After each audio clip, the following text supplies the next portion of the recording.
I'm 65, and I keep my distance from people now. Here's why.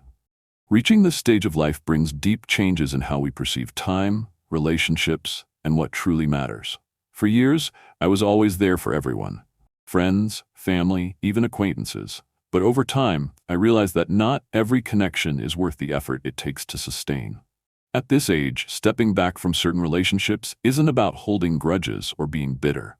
It's about prioritizing my peace, treasuring my time, and focusing on what adds real value to my life. Solitude, once seen as loneliness, has become a source of joy and clarity. In this discussion, I'll share the lessons that led me here, from how time becomes more precious as we grow older, to why relationships evolve naturally, and how embracing solitude can lead to a richer, more meaningful life. If this speaks to you or challenges your perspective, you're in the right place. Take a moment to engage with this message, and let's explore together how these realizations can create a simpler, more fulfilling way of living. 1. Time feels more valuable than ever. At 65, one undeniable truth stands out. Time is no longer endless. In our younger years, it seemed like we had all the time in the world. We spent hours on conversations that led nowhere, maintained relationships that drained us, and took on obligations out of duty rather than desire. But now, every moment is a gift, and I refuse to waste it. This perspective isn't born from fear. It comes from experience. Time is no longer just something we measure on a clock. It has become the foundation for how I choose to live the rest of my life. Each morning feels more alive. Each conversation with someone I truly cherish feels richer. And even the quiet moments, like enjoying my coffee or taking a walk, carry a depth I never fully appreciated before. Over time, I've come to understand that not everything and everyone is worthy of my time.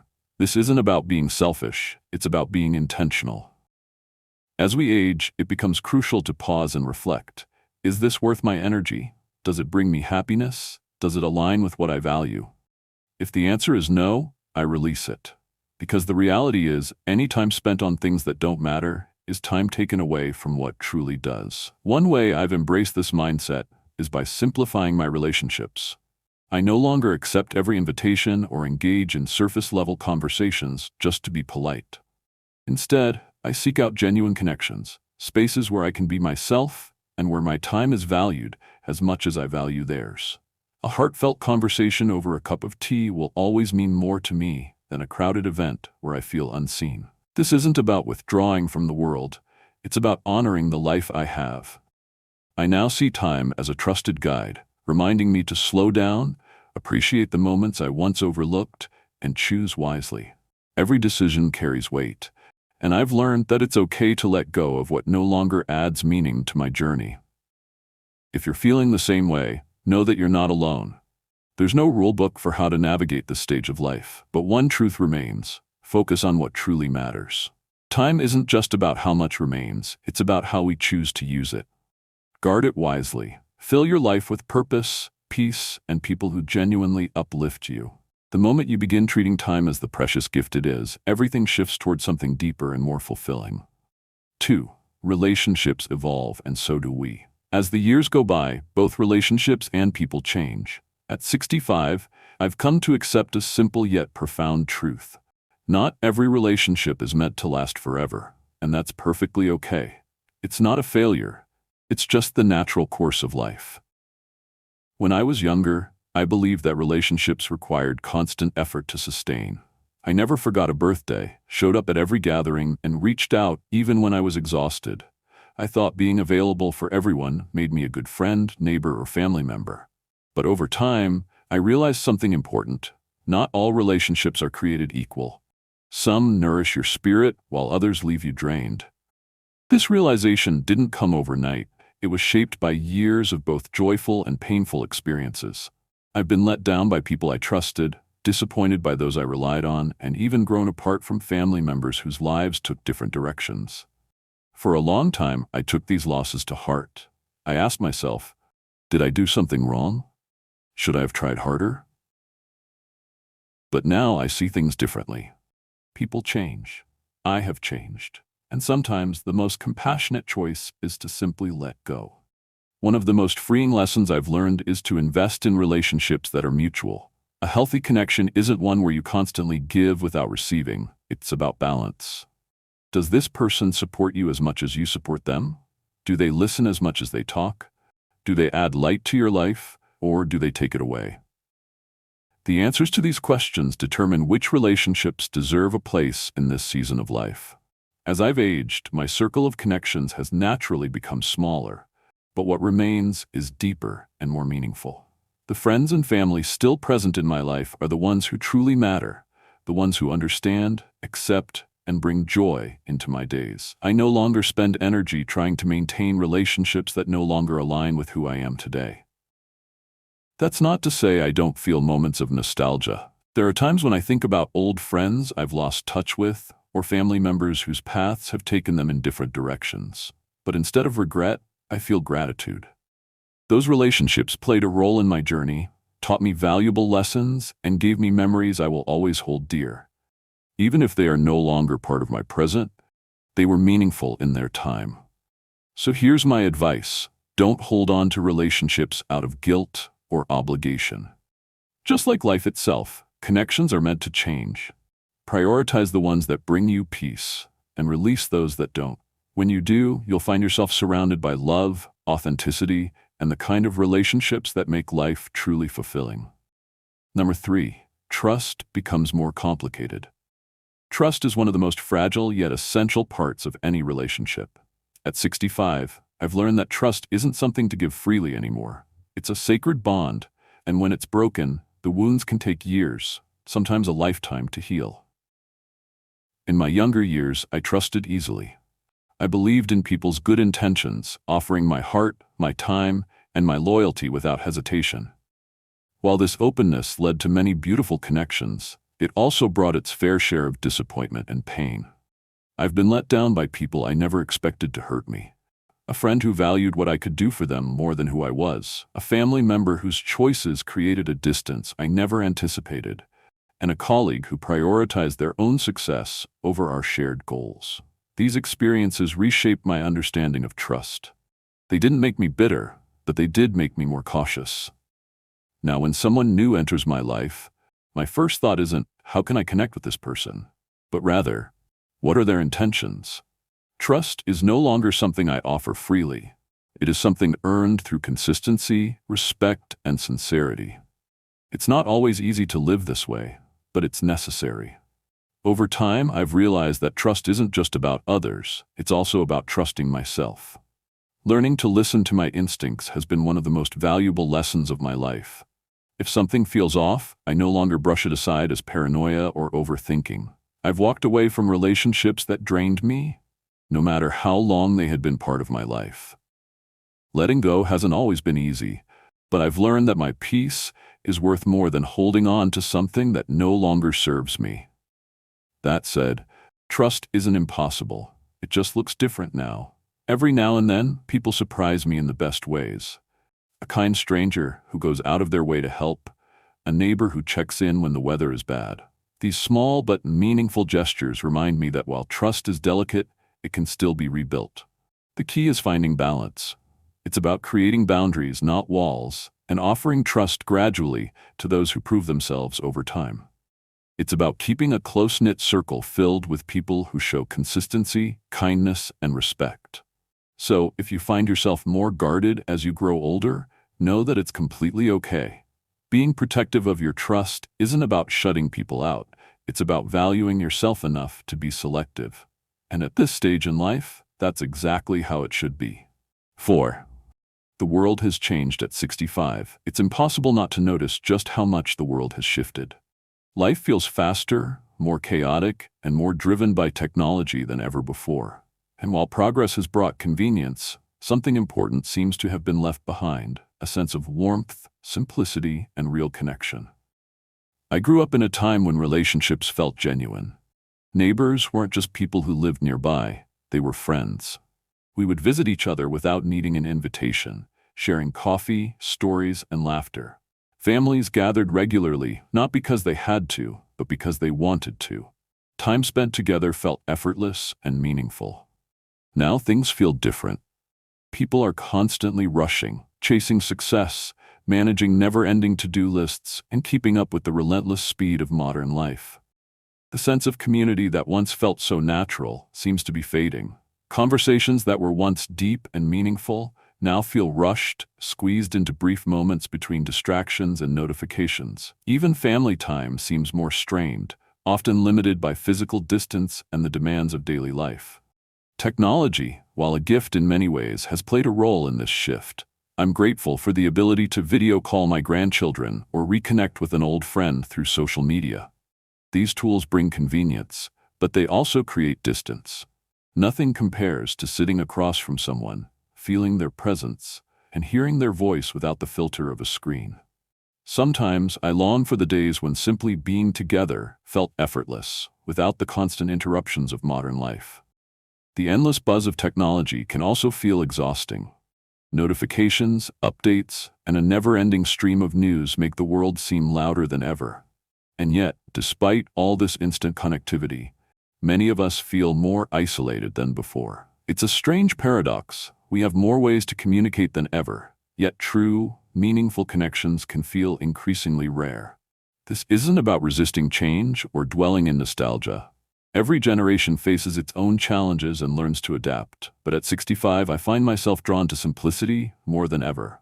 I choose to step away from the noise and focus on what truly matters. Genuine conversations, deep relationships, and the quiet joy of simply sharing a moment with someone who matters. If you feel the same way, know that it's okay to slow down. It's not about rejecting modern life, it's about being intentional with where you invest your time and energy. In a world that moves faster every day, seeking simplicity isn't about giving up, it's about holding on to what's truly important. 5. Solitude is not loneliness. Solitude and loneliness are two very different things, and understanding this has been one of the most liberating lessons of my life. Loneliness is a deep longing, an emptiness that stems from craving connection. Solitude, on the other hand, is a choice, a space for peace, reflection, and renewal. It's not something to avoid, it's something to welcome. In solitude, I've found a clarity that's hard to achieve in the constant movement of everyday life. There's a special beauty in simple, quiet moments, sitting on the porch with a warm cup of tea, listening to the wind move through the trees, or watching the sun slowly dip below the horizon. These aren't just ways to pass time, they are experiences that enrich it, reminding me of life's small but profound joys. Looking back on my past has also become a source of comfort in these quiet moments. Instead of fixating on mistakes or regrets, I focus on the lessons I've learned and the memories that bring me happiness. Solitude gives me the space to look inward, to make peace with my journey, and to appreciate the person I've become. That doesn't mean I've withdrawn from people. In fact, solitude has deepened my appreciation for the relationships I cherish. It has helped me invest in meaningful connections rather than holding on to relationships out of habit or obligation. When I spend time with loved ones, I'm fully present, savoring the time we share rather than simply going through the motions. Solitude has also taught me to value myself. It's easy to fall into the belief that our worth is tied to how many people surround us or how full our calendar is. But real fulfillment doesn't come from the size of a social circle. It comes from within, from knowing who you are and what truly matters to you. If you've ever feared being alone, I encourage you to reconsider. Solitude isn't something to be avoided. It's a gift. It's an opportunity to hear your own thoughts, to focus on what brings you peace, and to reconnect with yourself. The more you embrace it, the more you'll realize that solitude is a source of strength, wisdom, and clarity. In the stillness of solitude, you can find balance and joy. You can step away from distractions and pressures, refocusing on the life you want to live. It's not about isolation, it's about intention. And in those quiet moments, you may discover a deeper sense of fulfillment than you ever thought possible. Number 6. Why I distance myself from people. Distancing myself from people isn't about resentment or bitterness. It's about protecting my peace. Over the years, I've come to understand that not every connection is worth maintaining, and not every social commitment deserves my time or energy. This realization wasn't easy, but it has been one of the most valuable lessons of my life. In my younger years, I believed in always being available. I wanted to be the dependable friend, the helpful neighbor, the supportive family member. And for a while, that brought me happiness. But eventually, I realized I was giving too much of myself to relationships that weren't reciprocal and to situations that didn't align with my values. Life has a way of showing us where to set boundaries, even if it takes decades to learn. I've had moments where my kindness was taken for granted, where my time was treated as if it had no worth. I ignored warning signs, believing that loyalty meant staying even when it chipped away at my happiness.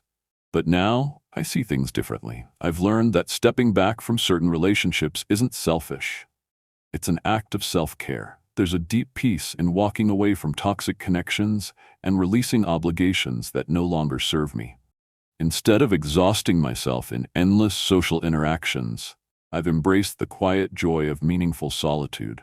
Rather than spreading myself thin trying to please everyone, I now focus on a smaller, more fulfilling circle of relationships, connections that bring light and positivity into my life. That doesn't mean I've cut myself off entirely. The people who remain in my life are there because they genuinely care, not because they expect something from me. These relationships are built on mutual respect and understanding. They feel natural, effortless, and free from unnecessary drama or competition. By choosing quality over quantity, I found a sense of peace that I wouldn't trade for anything. I also distance myself from those who bring negativity into my life, the ones who thrive on drama, constantly complain, or never take a moment to ask how I'm doing. There's no longer room for that kind of energy in my world. I've learned to prioritize my own well-being, even if it means saying no more often or choosing solitude over company. Avoiding certain people doesn't mean I've lost faith in humanity. It means I value myself enough to protect my peace. It's about surrounding myself with relationships that uplift rather than drain me, and seeking moments that truly matter. Life is too short to be spent on things that don't bring joy.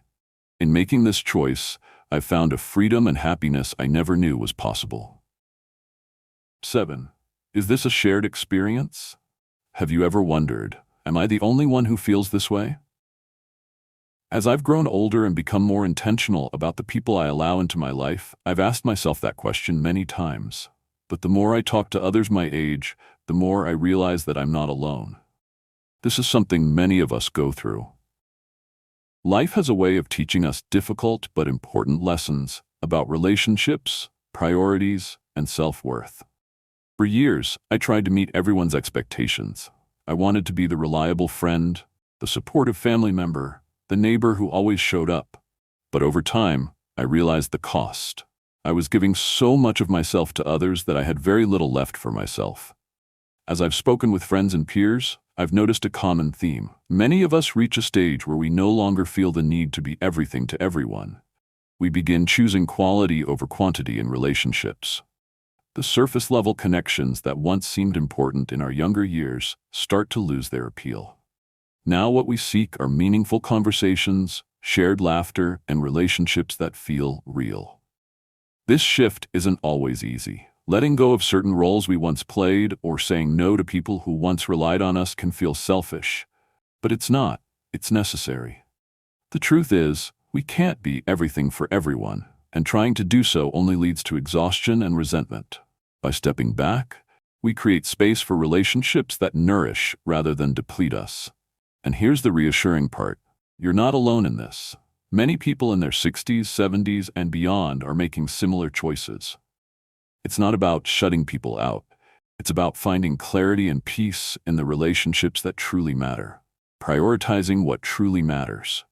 Taking a step back from relationships that no longer serve you isn't a sign that something is wrong. It's a sign of growth. It means you're evolving, learning to value your time and energy, and choosing to invest in what truly matters.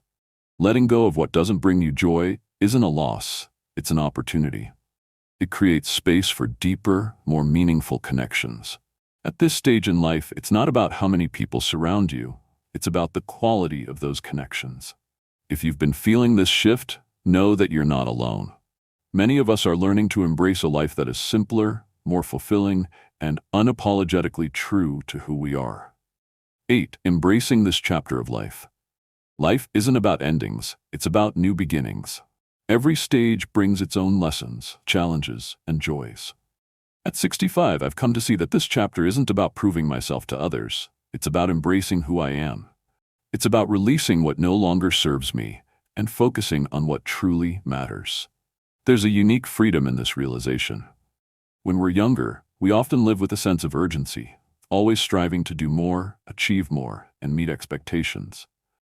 We're fueled by the idea that the future is limitless, so we keep chasing it. But with time, we begin to see that the present moment is what truly holds value. This stage of life is about simplicity, finding happiness in life's quiet, everyday moments. The warmth of the morning sun streaming through the window, the laughter shared with loved ones, the peaceful comfort of a favorite chair. These moments may seem small, but they hold a richness that's hard to describe. They remind us that life's greatest treasures aren't found in busyness or external achievements. They're woven into the simple, beautiful experiences that make up our days. A time for reflection and growth. This stage of life is also a time for reflection. Looking back, I see my life as a tapestry woven with experiences. Some joyful, some painful, but all meaningful. Every triumph, every mistake, and every heartbreak has played a role in shaping the person I am today. Reflection allows me to honor these moments without being bound by them. It's not about living in the past, it's about appreciating the lessons it has given me. But this chapter isn't just about looking back, it's also about looking ahead. There's a quiet excitement in knowing that there is still time to create, to learn, and to grow. Whether it's picking up a new hobby, tending to a garden, or simply learning to savor the present moment, this stage of life holds its own unique possibilities. What makes this chapter truly special is the freedom it offers. The freedom to say no to what drains us and yes to what brings us peace. It's the courage to live authentically, free from the weight of others' expectations. And most importantly, it's the realization that simply being is enough. If you're in this phase of life, I encourage you to embrace it fully. Let go of the noise and the rush and focus on what genuinely brings you happiness. Life doesn't have to be perfect to be meaningful. Sometimes the most fulfilling moments come when we stop chasing and start appreciating. This chapter is ours to write. Let it be one of simplicity, gratitude, and deep, lasting joy. Living with intention. Choosing to step back from certain people at this stage of life isn't about shutting the world out.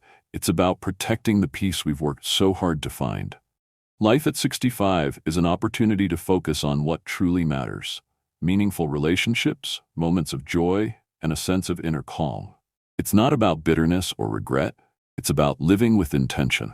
This chapter is about releasing toxic relationships, unnecessary obligations, and the pressure to constantly meet others' expectations. Instead, it's about embracing authenticity, simplicity, and gratitude. The journey has been filled with lessons, some difficult but all valuable, leading to a place of clarity and fulfillment. If you've been feeling the same way, know that it's okay to choose peace over chaos. It's okay to prioritize yourself. True richness in life isn't measured by how much you do, but by the quality of your days. Let this be the chapter where you live boldly, love deeply, and savor every moment.